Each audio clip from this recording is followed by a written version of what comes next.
Hey everyone, it's Nashwauk Steve here. I'd like to introduce you to my next project. That big 260 gallon fuel oil tank is going to become a gasoline storage tank for our property, so we can not have to haul gas cans everywhere. Instead, we'll be able to have 200 gallons or more of gasoline here to fill up boats and jet skis and snowmobiles and four-wheelers and all that stuff.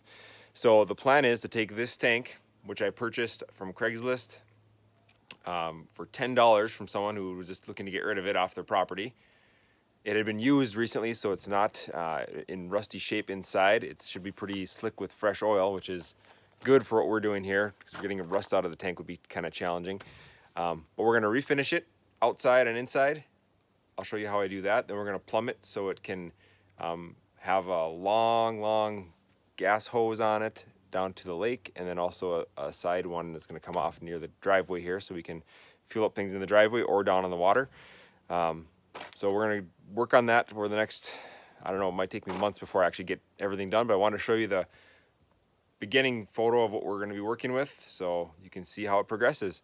Stay tuned and we'll see how it goes. Okay, the first step with this project was to get this tank inside and start cleaning the exterior. So we're sanding it with sandpaper, and we're taking wire brushes on drills like this, going through any rusty areas and sanding them down, going through those top connections there too, and getting those welds cleaned up. So it's had some moss or some lichen on it, so we're getting that wire brushed off of there too. So we're gonna keep doing that to the whole tank, and then we'll go on to priming it from there.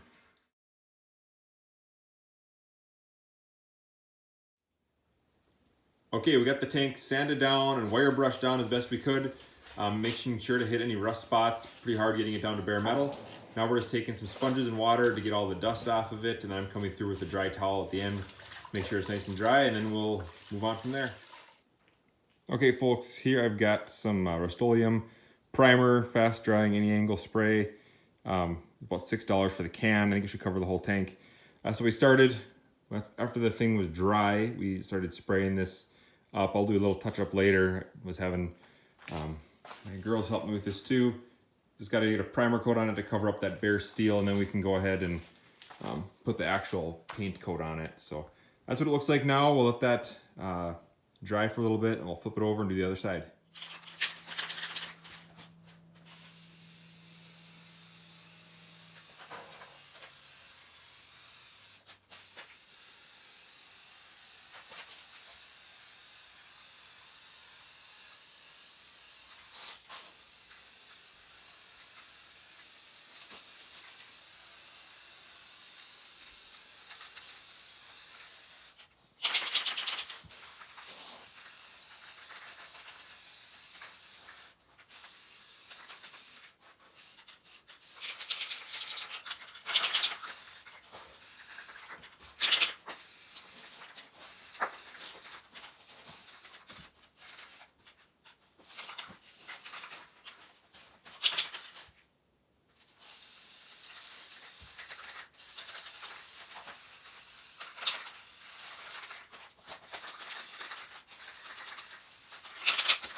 All right, we started painting now. We're just doing some cutting in around the cutouts on the top, and then Lucy's going ahead and rolling it. I'll show you the kind of paint I decided to buy. It wasn't a cheap paint. It was fairly expensive, but it's Dutch Boy Max Bond exterior paint.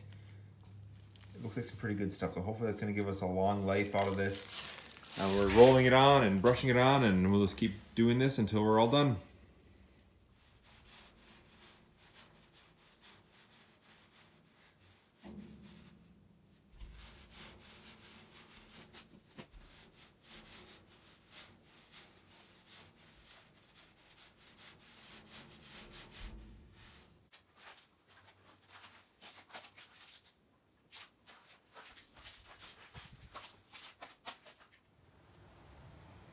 All right, now that the tank has been painted with 2 coats of green paint on it. I'm doing the clean out of it now. So what I decided to do was use some degreasing soap to kind of cut the oil. So I used this Ajax Super Degreaser. Show it better there in the light. About a half bottle of that I put in here so far. And then been flushing it with water. The tank is closed up right now, so nothing's coming out. I've got it about at a quarter tank or so there right now, and it's adding some more water as I go here. Then I'll flush that out, rinse it pretty good. And my next step will be, after that, taking a pressure washer to these 3 ports on top. I'll take all 3 of those caps off here, here, and here, and I'll get the pressure washer wand in there best I can, just to do as much cleaning of this as I'm able to. Then after that, let's get it nice and flushed and close it up for a little while until we can get this tank moved. Okay, I started draining out the tank now. It just looks mostly like slightly dirty water coming out of it. And then I got the top caps pulled off here, so I can use the pressure washer to spray in there and just kind of get anything knocked down that's in there still. But overall, it looks really good inside. I have a little light I'm able to shine in there, and I can look around a little bit, and it looks really nice and clean. So once it finishes draining out here, I'll do the pressure washer one more time to get that bottom trough cleaned out, and from there I think we'll be in pretty good shape. Okay folks, so I've been pressure washing this for probably about a half hour or so. What I would do is pressure wash from the back to the front with the 45-degree angle hose, collect a bucket of water, and then go dump the clear water off the top. And then in the bottom, I was getting this this stuff here. I don't know if it's sludge or if it's just a particulate, but this is kind of like gritty, oil-covered stuff. Started off getting, about a quarter to an eighth a cup each time I did it, and then I slowly back down to a tablespoon. And then my last time I was getting less than a teaspoon probably, and that's gonna be good, I think. Mostly getting a lot just clear water coming through with a little bit of that, and then that's what the fuel filter is for, and it will never be hit with this much pressure again, so I'm not worried about more stuff breaking loose or anything. So I'm gonna go ahead and get this thing dried off the best I can, kind of tilt it and get the water out, and then probably put some fuel stabilizer in there just to help with water absorption and that sort of thing. So we'll do that next.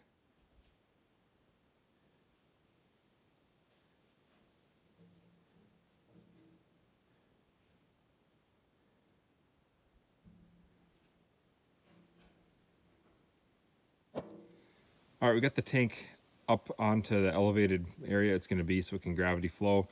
To show what I did here. Getting it up here was kind of difficult. Couldn't really lift it, just my wife and I, so we ended up picking up one side and sort of walking it, almost like we were doing a wheelbarrow race with this thing. But we got it up here. Put down some treated, looks like 2x8s there, and then some cement that I had laying around. And then over there I just shimmed it up with a smaller piece of treated wood just to get it level as possible. And then check level here, and we're looking real good there for level, so should have no problem getting gas down to the side we want to use. So this thing's ready to go, ready to be moved on to the next step. All right, since the last video, I did all the plumbing here. I put a male/female 90 in here, threaded that in. Everything that is blue here, you see I used, it's called Blue Monster pipe threading compound. I found one that, that was suitable for gasoline applications, and that stuff's suitable for pretty much everything, nearly everything. So I use that on all my fittings. Have a shut-off valve here that I need to find a way to lock. And then I went ahead and put in my fuel filter here. At first when I put that on, the rubber gasket in there wasn't right and started leaking out like crazy, but I got that straightened out thanks to the shut-off valve. Shut it off and isolate it. Got that squared away, and then there's a little sediment drain on the bottom here as well. They can be used if you get drunk in the bottom, you need to drain that out.